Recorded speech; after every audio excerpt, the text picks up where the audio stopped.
I never thought I'd be the kind of man who'd hire someone to follow his wife. Yet, here I was, staring at a stack of photographs that shattered every illusion I'd held onto for years. Sarah and Marcus, caught in moments that seemed so casual, yet whispered volumes. A hand lingering too long on her arm, a glance exchanged when they thought no one was looking. Nothing overt, but unmistakably intimate. It wasn't the life I built. It was someone else's game. For a moment, I didn't recognize my own breathing. It was shallow, quick, like I'd been running without moving an inch. Rage surged first, white-hot and blinding, but heartbreak wasn't far behind, twisting itself into every corner of my chest. 25 years of marriage, 2 daughters, a lifetime of trust and shared dreams.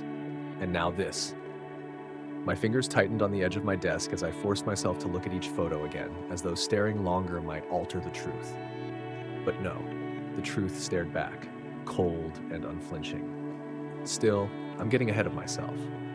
To understand how I got here, we have to go back to where it all started, the day my perfect life began to crack.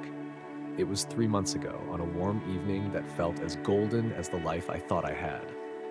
The garden party was in full swing, and the scent of gardenias hung heavy in the air. Sarah's choice, of course. She had planned every detail of Emma's wedding shower, down to the lace on the tablecloths and the color of the champagne flutes. Guests milled about on the lawn, crystal glasses catching the fading sunlight, laughter mingling with the distant hum of cicadas. Emma, my oldest, was the picture of happiness. Her engagement ring sparkled almost as brightly as her smile, and she wore it like a crown as she floated from group to group, introducing her fiancé, James. I'd never seen her so radiant, so completely at ease. Watching her felt like stepping into a photograph, one of those moments you wish you could frame and hold on to forever. Sophie, my youngest, tugged at my sleeve, pulling me from my reverie. "Dad, have you seen Mom?" "Probably fussing over the catering with Marcus," I said, keeping my tone light. "You know how she gets at these things." Sophie wrinkled her nose. "Marcus again? He's been around a lot lately? Kinda weird, don't you think?" I laughed, brushing it off, but her words stuck with me. There was something in her tone, something uneasy. And as I watched her walk away, a faint unease of my own began to stir. Marcus had indeed been a constant presence lately. He'd handled our family's finances for years, always with that perfect white smile and a demeanor polished to a gleam. I trusted him. Or maybe I hadn't bothered to question why he was so deeply embedded in our lives. The evening continued, the golden light fading into soft twilight. I moved through the crowd, playing the role of proud father. Guests offered congratulations, small talk flowed easily, and the sound of crystal glasses clinking created a symphony of celebration. Yet my mind was elsewhere, cataloging small moments I'd dismissed over the past few months. Whispers of phone calls Sarah ended abruptly when I entered the room. Meetings with Marcus that always ran late, the way she'd started wearing a new perfume, expensive and unfamiliar, or how her laughter sounded just a little forced when we were alone. It wasn't until I made my way to my study that the first crack in the facade became a fissure. I'd gone there for a drink, seeking the comfort of my favorite scotch. But as I approached the heavy oak door, I heard voices. Sarah's laugh, light and musical, followed by Marcus's deeper chuckle. My hand froze on the doorknob. "He won't notice," Sarah was saying. "Daniel's too busy with his empire to see what's right in front of him." The words hit like a gut punch, knocking the air out of my lungs. I froze, my hand hovering over the doorknob. He won't notice. Was that how she saw me? Was that who I'd become to her? A blind, distracted fool too preoccupied with work to realize the life I thought I'd built was crumbling around me? "You give him too much credit," Marcus replied, his tone smooth, confident, practiced. "Men like Daniel always think they're untouchable. He'll figure it out eventually, but by then..." He didn't finish the sentence, but the implication lingered, heavy and suffocating. I felt something crack inside me, a fragile thread of denial snapping under the weight of their words. My hand tightened on the doorknob. I should have walked away. I should have taken a moment to breathe, to think. But instead, I turned the handle and stepped inside. The scene that greeted me felt surreal, like something out of a poorly written drama. Sarah was perched on the edge of my desk, her legs crossed casually, the hem of her dress riding a little too high. Marcus stood close, his posture relaxed, his hand resting lightly on her waist. They broke apart when they saw me, but not with the startled guilt I expected. Sarah looked annoyed, if anything, like I'd interrupted an important meeting. Marcus adjusted his tie, his expression unreadable, but for the faintest hint of a smirk. "Daniel," Sarah said, her voice cool, controlled. "This isn't what it looks like." I closed the door behind me, the sound echoing louder than I intended. My eyes locked onto hers, searching for some shred of remorse, some crack in the facade. There was none. "Then tell me," I said, my voice low, steady. "What is it exactly?" Marcus stepped forward, his movements measured, calculated. "Let's not overreact," he said smoothly. "We're just discussing some business matters, nothing inappropriate." "Business matters," I repeated, the words tasting bitter on my tongue. My gaze shifted to Sarah. "That's what this is?" She slid off the desk, her heels clicking against the hardwood floor as she smoothed her dress. "Don't be dramatic, Daniel. You're blowing this out of proportion." "Blowing this out of proportion," I echoed, my voice rising despite my effort to keep it controlled. "I walk in on my wife and my financial advisor, and I'm supposed to believe this is just a friendly chat?" "That's exactly what it is," Sarah said sharply, her tone cutting through the tension like a blade. "You're letting your paranoia get the better of you." Marcus held up his hands, the picture of calm diplomacy. "Daniel, let's handle this like adults. There's no need for accusations. You've been under a lot of stress lately, and I'm sure—" "Don't," I snapped, cutting him off. "Don't you dare try to spin this. You think I haven't noticed the late-night meetings, the unexplained calls, the changes in her?" My eyes were back on Sarah now, the heat of betrayal burning through every word. "You think I'm blind?" Sarah's lips curved into a cold smile. "You haven't exactly been paying attention, have you? Too busy building your empire, too distracted to see what's happening right in front of you. Marcus and I have been cleaning up your messes for months, Daniel. Do you even know what's been going on with our finances?" "Our finances?" The words felt foreign, as though they belonged to someone else. "What are you talking about?" Marcus stepped forward again, his voice soothing, almost patronizing. "It's nothing catastrophic, Daniel. Just some restructuring, moving assets around to protect your investments. Sarah and I thought it best to simplify things." "Simplify?" I turned to him now, the rage simmering just beneath the surface. "You mean siphon. You mean steal." Before Marcus could respond, the door opened behind me. Emma and Sophie stood in the doorway, their expressions a mix of concern and confusion. "Dad?" Emma's voice wavered, her gaze darting between the three of us. "What's going on?" Sarah moved toward them, her demeanor shifting instantly to one of calm reassurance. "Your father's upset," she said smoothly. "We've been making some changes to secure the family's future, and he's overreacting." "Overreacting?" I turned to face them, my voice thick with disbelief. "She and Marcus have been stealing from us, from me, forging my signature, moving money without my knowledge, and now they want to act like this is all perfectly normal? Is that true?" Sophie's voice was small, hesitant, but there was a sharp edge of doubt as she looked at Sarah. "Of course not," Sarah said quickly, her tone exasperated. "Your father's been under a lot of stress, and he's seeing conspiracies where there are none. Marcus and I have only ever acted in the best interest of this family." "That's a lie," I said, stepping closer. "This isn't about protecting the family. This is about greed, about betrayal. And if you don't believe me, I have the proof." "Enough!" Emma's voice cut through the room, her eyes flashing with anger. "You're both acting like children. This is supposed to be a happy day, and you're ruining it. Whatever this is, it can wait." "It can't wait," I said firmly. "Because if it does, everything we've built, everything I've worked for, will be gone." Sophie's arms crossed over her chest, her expression growing colder by the second. "Is that true, Mom? Have you and Marcus been lying to us?" Sarah hesitated for the first time, a flicker of uncertainty crossing her face. But it was Marcus who spoke, his voice steady and composed. "Your father is confused. Everything we've done has been above board. There's no need to drag this out in front of your daughters, Daniel." I turned back to him, the fury boiling over now. "You don't get to decide what needs to be dragged out. Not after everything you've done. You think you can walk into my life, into my family, and take what isn't yours?" Marcus's smirk faltered just for a moment, but it was enough. I could see the cracks forming, the subtle shift in his confidence. And as I looked back at Sarah, I realized the same was true for her. The mask was slipping, the cracks spreading, and for the first time I saw them for what they really were. Not just betrayers, but cowards. "This isn't over," I said, my voice low but steady. Not by a long shot. I left that room like a man walking out of a burning house, choking on the smoke of everything I'd just learned. The party was still in full swing outside, laughter and music drifting through the air as if nothing had changed. But for me, everything had. I climbed into my car, gripping the steering wheel so tightly my knuckles turned white. I needed space. I needed air. I needed answers. The Clayton Hotel bar was dim and quiet, a sanctuary for men like me, men with too much on their minds and too little left to lose.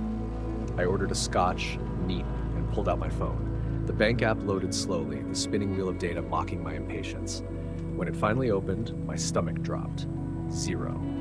Every account, personal, business, even the trust fund I'd set up for Emma and Sophie, completely drained. I scrolled frantically, looking for some mistake, some explanation, but the transactions were there, plain as day. Transfers to accounts I didn't recognize, each one signed off with my name. My name. I laughed, a bitter, hollow sound that earned me a glance from the bartender. How many times had Sarah slid papers under my nose, asking for my signature with that sweet, practiced smile? "Just the usual," she'd say. "You trust me, don't you? Trust." The word tasted like ash now. I took another sip of scotch, my mind spiraling back through months of moments that didn't seem significant at the time, but now glared with a sinister light. The whispered phone calls Sarah ended the moment I walked into the room. "Oh, it's nothing," she'd say, slipping her phone into her pocket. The unexplained late meetings with Marcus, always chalked up to portfolio reviews or last-minute tax planning. Her new perfume, her sudden interest in Pilates, her distant gaze when she thought I wasn't watching. I'd seen it all. I just hadn't wanted to believe what it meant. I stared at my phone, the evidence of their betrayal glaring back at me. I needed help. Real help. And there was only one man I could think of, Rodriguez. Detective Rodriguez was an old friend, the kind of guy who'd seen it all and trusted no one because of it. We hadn't spoken in years, but when I dialed his number, he picked up on the second ring. "Danny," he said, his voice as gruff as I remembered. "Long time. What's going on?" "I need you," I said, swallowing the lump in my throat. "It's bad, Rodriguez. Real bad." An hour later, he was sitting across from me at the bar. His rumpled suit and tired eyes a stark contrast to the polished façade Marcus always wore. Rodriguez didn't need expensive suits to prove he was dangerous. He had the kind of presence that made people tell the truth whether they wanted to or not. "Start from the beginning," he said, nursing a black coffee. "Don't leave anything out." I told him everything. The photos, the confrontation, the empty accounts. His expression didn't change, but I could see the gears turning behind his eyes. "Marcus Chen," he said finally, leaning back in his chair. "I know the name. Financial advisor to the elite, real slick operator. But I've heard whispers. Former clients who lost everything in unfortunate market downturns. Husbands who found themselves penniless while their ex-wives suddenly lived in luxury. Never had enough to pin him, though." "He's not working alone," I said. "Sarah's in on it. She's been feeding him access to everything. My accounts, my signatures. Hell, she probably wrote the playbook." Rodriguez nodded slowly, his gaze heavy with understanding. "It's not just about the money, Danny. This guy's a predator, and your wife..." He trailed off, but I finished the sentence for him in my mind. "Your wife let him in." "What do?" I asked, my voice raw. "How do I stop them?" "First, we gather evidence," Rodriguez said. "Real evidence. Not just your bank app and a stack of photos. We need paper trails, transaction records, anything that ties them together. I know a forensic accountant who's the best in the business, Lisa Chen." "Chen?" I asked, the name raising alarms. "No relation," he said with a smirk. "But she's got a personal vendetta against guys like Marcus. He tried to pull the same stunt on her cousin years ago. She'll be thorough." As Rodriguez made the call, I sat in silence, staring into my empty glass. The weight of it all pressed down on me, heavier than I thought I could bear. My wife, my partner of 25 years, had betrayed me. My daughters, the ones I'd worked so hard to protect, now looked at me like I was the enemy. And Marcus, he was the vulture picking at the carcass of my life. The bartender poured me another drink, unasked. I stared at the amber liquid, thinking of Emma's voice at the party. Why do you always have to ruin everything? And Sophie's, you're always thinking everyone's against you. They didn't understand. How could they? Sarah had been grooming them for this for years, planting seeds of doubt, twisting every argument, every decision, until I was the villain in their eyes. I'd been too busy to see it, too distracted to stop it. And now here I was, fighting not just to save what was left of my life, but to prove my daughters that I wasn't the monster their mother had painted me to be. Rodriguez hung up and turned back to me. Lisa's in. She'll meet us tomorrow morning. But Danny, you need to prepare yourself. This is gonna get ugly, fast. Uglier than this? I asked, gesturing at the empty glass, the empty accounts, the empty life I'd been left with. A lot uglier, he said, his tone leaving no room for doubt. Sarah and Marcus, they've been at this a long time. And from what you've told me, they're not just looking to take your money. They're looking to destroy you. Destroy me. The words hung in the air, heavy and final. But as I looked at Rodriguez, at the determination in his eyes, something shifted. The despair that had been threatening to swallow me whole was replaced by something else. Something colder, sharper. Resolve. Then let's make sure they fail, I said. Rodriguez nodded, a small smile tugging at the corner of his mouth. That's the spirit. Now let's get to work. As I left the bar that night, the weight in my chest hadn't lifted, but it had changed. It wasn't the crushing despair of defeat anymore. It was the steady, smoldering burn of determination. They thought they'd won. They thought they'd taken everything from me, but they underestimated the man they were dealing with. And for the first time in months, I felt a glimmer of hope. This wasn't over. Not by a long shot. The next morning, Rodriguez and I stepped into Lisa Chen's office. The space was nothing like Marcus's sleek, sterile setup. Lisa's workspace was cluttered with thick binders, stacks of legal pads, and a whiteboard covered in scribbled notes and diagrams. This wasn't a place for show. It was a war room. Lisa stood as we entered, her sharp eyes scanning me like a surgeon assessing a patient before an operation. Daniel Hart, she said, extending a hand. I've heard a lot about you. Let's see if we can get you out of this mess. I'll take any help I can get, I replied, shaking her hand. Good, she said, motioning for us to sit, because this is going to take everything we've got. She wasted no time. Within minutes, she had pulled up spreadsheets, transaction records, and email chains on her dual monitors. Marcus Chen is predictable, she began, scrolling through rows of numbers with practiced ease. He uses the same offshore structures every time. Shell companies in the Caymans, Singapore, Switzerland. It's a labyrinth, but not one I can't navigate. What about the forged signatures? Rodriguez asked, leaning forward. Lisa nodded, pulling up scanned copies of my supposed authorizations. Look here. She pointed to a magnified section of one document. See the pressure points? The pen strokes don't match. This isn't your signature, Daniel. It's a forgery, and not a particularly good one. I stared at the screen, my own name staring back at me like a ghost. How did I not see this? Because they didn't want you to, Lisa said bluntly. Sarah knew exactly how to play you. She weaponized your trust against you. Her words hit hard, but I forced myself to stay focused. Can you prove it? Oh, I can do better than that, she replied, her lips curving into a small, satisfied smile. I can show the entire paper trail, every transfer, every document, every account they thought was hidden. And when we're done, there won't be a single place for them to hide. Rodriguez leaned back, crossing his arms. What's the timeline? A week, Lisa said. Maybe less, depending on how sloppy they've been. Sloppy? I asked, surprised. Marcus always thinks he's the smartest person in the room, Lisa said. That's his weakness, overconfidence. And Sarah? She paused, tapping her pen against the desk. Sarah's downfall will be her arrogance. She's too proud to cover her tracks properly. As Lisa worked, the weight of what we were uncovering began to sink in. She found emails between Sarah and Marcus discussing asset reallocations and long-term contingency plans. She uncovered transfers from Emma's trust fund, funneled into one of Marcus's shell companies just weeks before her engagement party.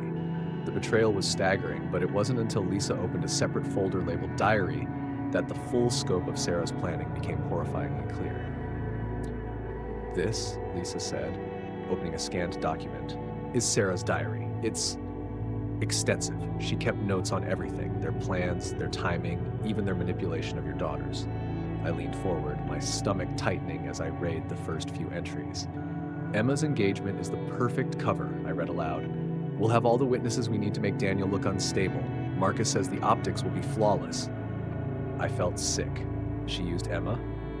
She used all of you, Lisa said quietly, and she did it without hesitation. Before I could respond, my phone buzzed. It was Emma. Dad, she said, her voice shaking. Sophie and I are at the house. We found something. Can you come? I glanced at Rodriguez, who nodded. Go, he said. We'll keep working here. When I arrived, Emma and Sophie were sitting at the kitchen table, a stack of papers spread out in front of them. Emma's face was pale, her eyes rimmed with red. Sophie looked angry, her jaw tight as she flipped through the documents. What is this? I asked, sitting down. Emma pushed a sheet toward me. It's my trust fund, or what's left of it. I scanned the page, my stomach dropping as I saw the transfers Lisa had mentioned. This was supposed to be for your future, I said, my voice barely above a whisper. I know, Emma said, her voice breaking. Mom said she was managing it, making it grow, but she took everything, Dad. She emptied it. Sophie slammed a folder shut, and she forged your signature to do it. Look at this. She held up another document, pointing to the bottom. That's not your handwriting. I nodded, my throat tight. Lisa already confirmed it's a forgery. Emma's hands were trembling as she reached for another document. How could she do this? How could she take everything and make me think it was you? Because she's a master manipulator, I said, my voice hardening. She wanted you to hate me, to side with her. And for a while, it worked. Emma's eyes filled with tears. I'm so sorry, Dad. I believed her. I let her turn me against you. I reached across the table, taking her hand in mine. None of this is your fault. She fooled all of us. Sophie's anger hadn't abated. What do we do now? How do we stop her? We fight back, I said. We take everything we've found and we make sure she and Marcus pay for what they've done. Back at Lisa's office, the pieces were coming together. She had traced the money trail to its final destinations, uncovering hidden accounts in Marcus's name. She had compiled a detailed report of every forged document, every unauthorized transfer, every lie Sarah and Marcus had told. This is airtight, Lisa said, handing me a thick binder. When we take this to court, they won't have a leg to stand on. Good, I said, flipping through the pages, because I'm done playing their game. But as I looked at the mountain of evidence, one thing became clear. This wasn't just about money. It was about trust, about the family Sarah had torn apart for her own gain. And as much as I wanted justice, I knew the real battle would be rebuilding what she had tried to destroy. We're ready, Rodriguez said, standing. Let's bring them down. The courtroom was packed. Reporters lined the back rows, their notepads and recorders poised, while every seat in the gallery was taken by spectators eager to see the fall of two once respected individuals. The air buzzed with tension, the kind that made every whispered conversation seem deafening. This wasn't just a trial, it was a spectacle. Judge Catherine Martinez entered with an air of authority that silenced the room instantly. She was known for her no-nonsense approach to justice, and today, she looked every bit the part of a judge, prepared to make an example of those who thought themselves untouchable. Sarah sat at the defense table, her once polished exterior now reduced to muted colors and a nervous sheen on her face. Marcus was next to her, his usual smugness replaced by the tight-lipped demeanor of a man realizing his charm had run out. Court is now in session, the bailiff announced, the Honorable Judge Martinez presiding. The judge wasted no time. We're here for sentencing in the matter of United States versus Sarah Hart and Marcus Chen. Having reviewed the evidence, the testimony, and the defendant's plea agreements, I am prepared to deliver my judgment. She adjusted her glasses and looked directly at Sarah. Mrs. Hart, would you like to make a statement before I proceed? Sarah stood, her hands trembling slightly as she clutched the edge of the table. Her voice, usually so controlled and poised, was now shaky.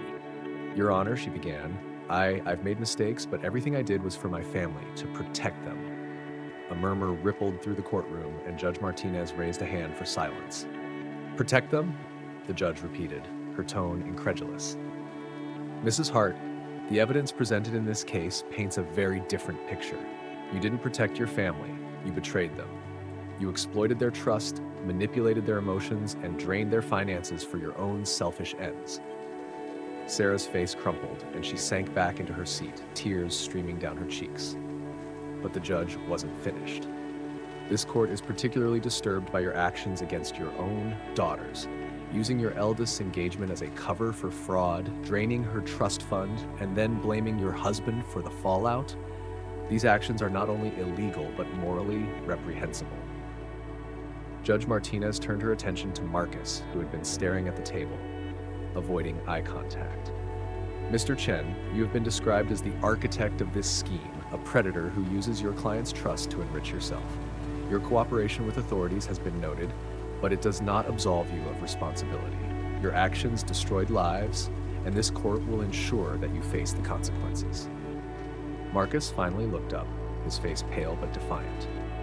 Your Honor, he said, his voice measured, I'm not denying my involvement, but the extent of this scheme, that was Sarah's doing. She approached me, she planned it all. Sarah's head snapped up, her eyes wide with disbelief. That's a lie, she shouted, her voice breaking. You're the one who convinced me. You said it would be easy, that no one would get hurt. The judge slammed her gavel. Order.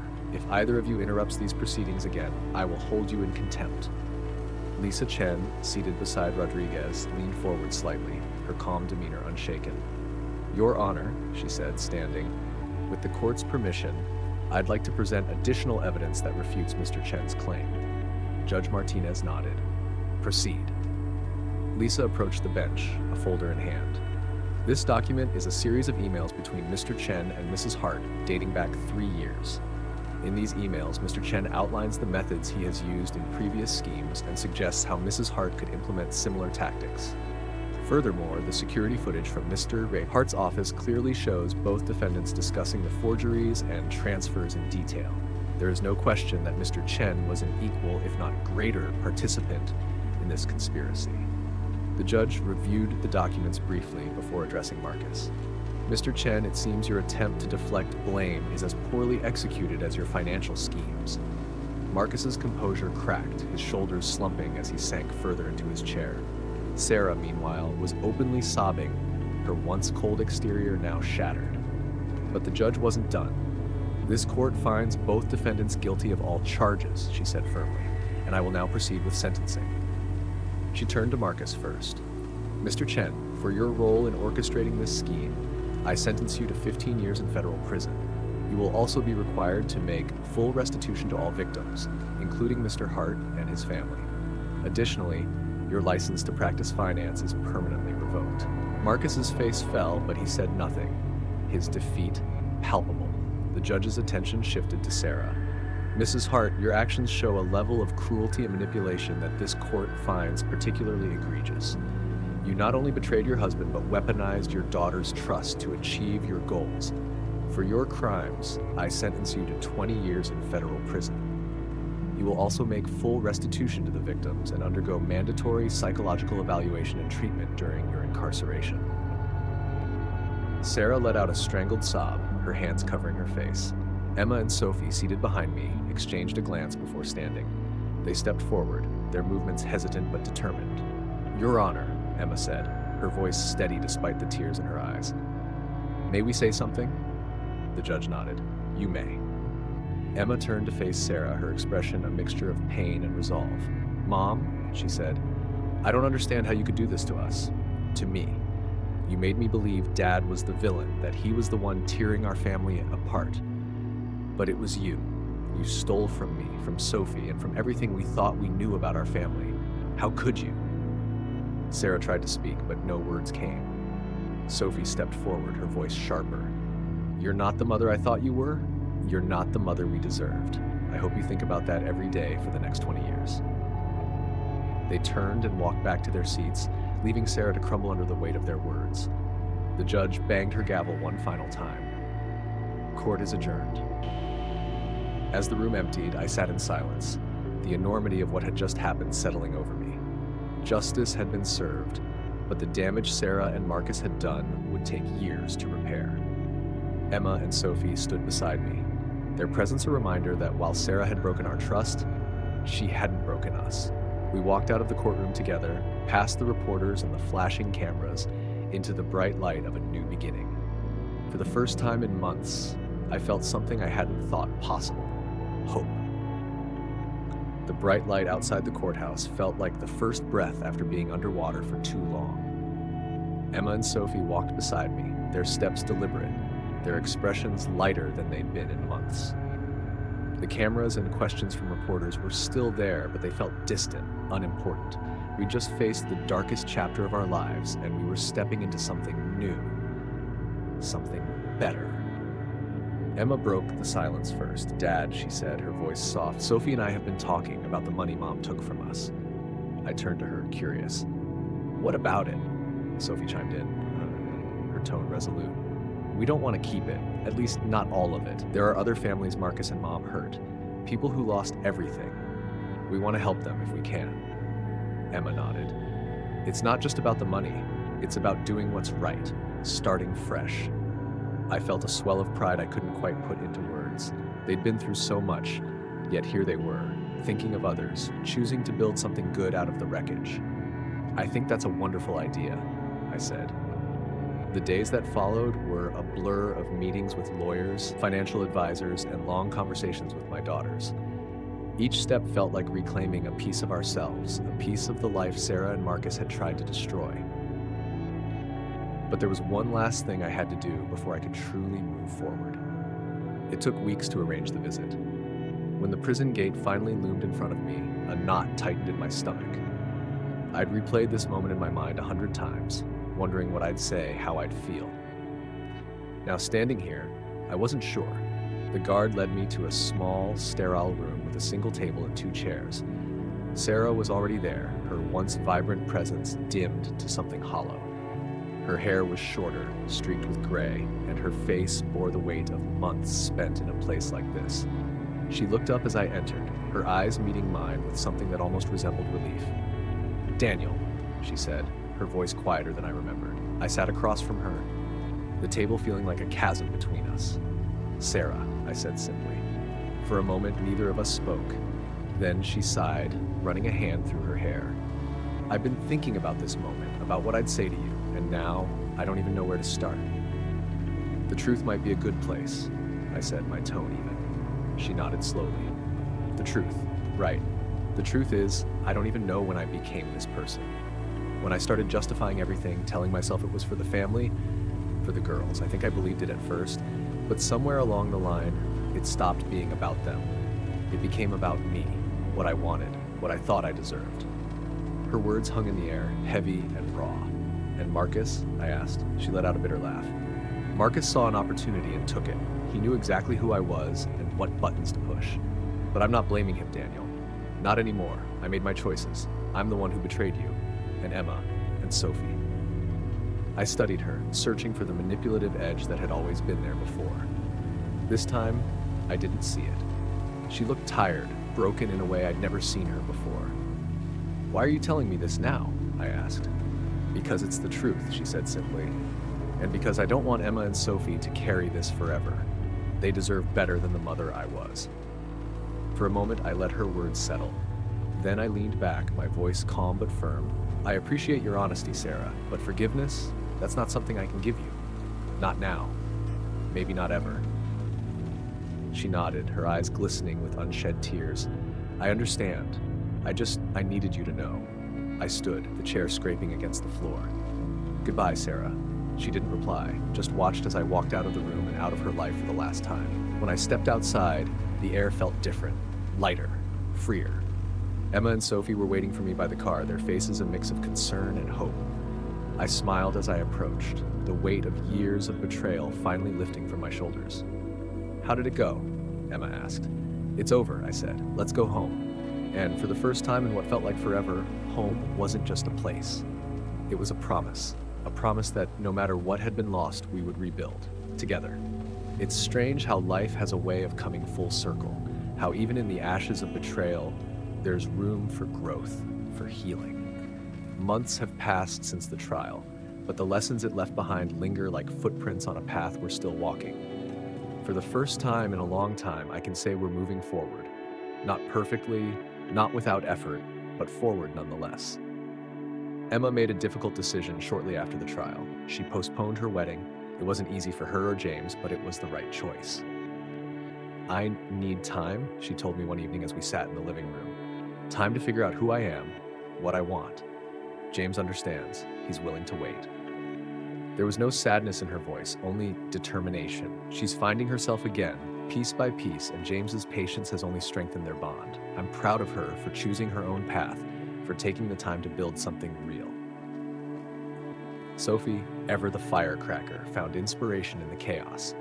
She's working with Lisa Chen now, learning the ins and outs of forensic accounting. If I can stop just one person like Marcus, she said, it'll be worth it. She's thriving, throwing herself into the work with a passion I've rarely seen. Watching her grow into this strong, capable woman reminds me of how resilient she's always been. Lisa says she has a natural talent for the work, and I have no doubt Sophie will make a difference in ways none of us can yet imagine. As for me, I've learned to let go of the weight I'd been carrying. For years, I defined myself by my successes, my ability to provide, to protect. But the truth is, I missed things. I ignored the cracks because it was easier than facing them. I've had to confront my own flaws, my own blind spots, and it hasn't been easy. But in doing so, I've found strength I didn't know I had. And more importantly, I've found strength in Emma and Sophie. They are the anchors that have kept me grounded, the reason I've been able to move forward. The house feels different now. Quieter, but not in a bad way. There's a peace that wasn't there before. We've started new traditions, Sunday dinners where we laugh more than we eat, movie nights where Sophie inevitably picks something none of us want to watch, but we humor her anyway. These small moments have become the foundation of something new, something better. And Sarah, I'd like to say I don't think about her, but that would be a lie. She's a part of our story, a part of who we are. But she's not the whole story. Not anymore. Her absence has given us room to grow, to breathe, and in some strange way, I'm grateful for that. Not for what she did, but for what we've been able to build in the aftermath. There's still work to be done. Healing isn't a straight line, and some days are harder than others. But we're here, we're trying. And for the first time in a long time, that feels like enough. As I sit here watching Emma and Sophie argue over what movie to watch next, I'm struck by how far we've come. The cracks that once threatened to break us have become part of our story, not the end of it. We found a way to move forward, not as the family we were, but as the family we are now. And that, I think, is something worth holding on to. The future, it's uncertain, as it always is. But for the first time, I'm not afraid of it, because whatever comes next, I know we'll face it together. And that's more than enough.